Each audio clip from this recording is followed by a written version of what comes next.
Mada, itaxi je kumupaka? Ego, je kumupaka. Mbe ndabaha ako musoma. Murage. Nibiki? Era. Oya muri so. Oya ntabwo mbikene mada.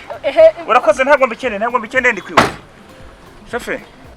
Wambabara ukanyukana hari indembe nkeneye rwose ngiye kuvura kwa muganga. Mbabara wihute cyane. Merci. Yego. Inyarutse.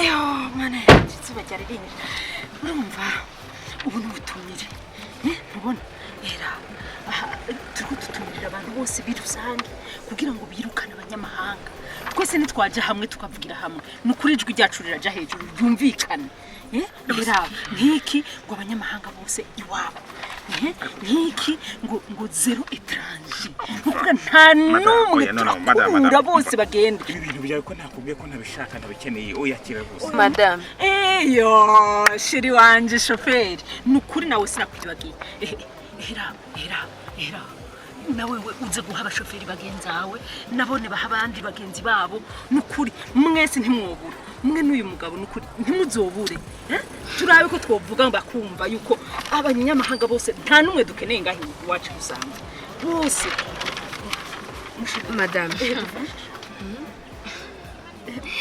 Sasa si hivi ni étranger kisha wewe unaingia mu taxi kwa mshoferi étranger jua nini sasa wewe uri umunyabugo nikamatie byako kule ntoye manyanga reka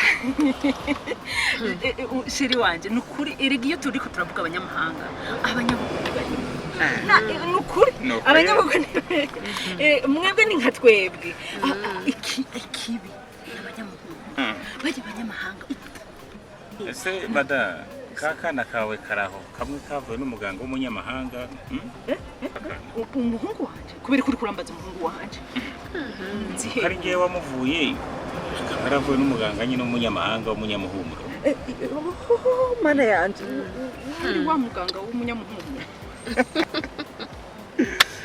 mada uzi ko igitangaza ukuntu uri igitangaza ukuntu rwose ugitangaza urakomeye cyane umuntu utwarwa mu modoka y'umunyamahanga umuryango ukavurwa rwose n'abaganga b'abanyamahanga urakaza rwose pe urakoze ariko mada uri igitangaza rwose mbabarira shofe nukuri nawe we mbabarira erega tuba twapfuye kubyitamo dukurikira nk'impene ahandi ho siko sanzwe meze urumva tuba twapfuye imiryango iduca sasa na madame mimi sitakuwa telefone nitokea mu taxi yangu oya sha shoferi ntusige nga madame ntugire kwisha mimi sasa nakubeba siwezi bishaishi shofe mbabarira sana kubeba nafika kule mbele na tiamo wengine leo machuki yako uko nayo pale mwelero aseme sio wa étranger sio nini shuka mama shofe nutoka ntugire kwisha buri gize unataka kutoa nje nacho reka mvemo ariko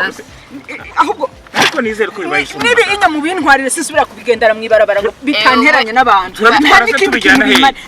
murabitaho yo mugombye nanje singenda turabitiye no kujya kubitwika sibira kubigendana no hapa nambara ibara ariko ntuzongere madari ibi bintu ntabwo ari ibyo oya nukuri sinzosubira ahubwo nibara kumutemere turahurira sawa bye shofe twigendere bisoje vinakwaka Mungu wangu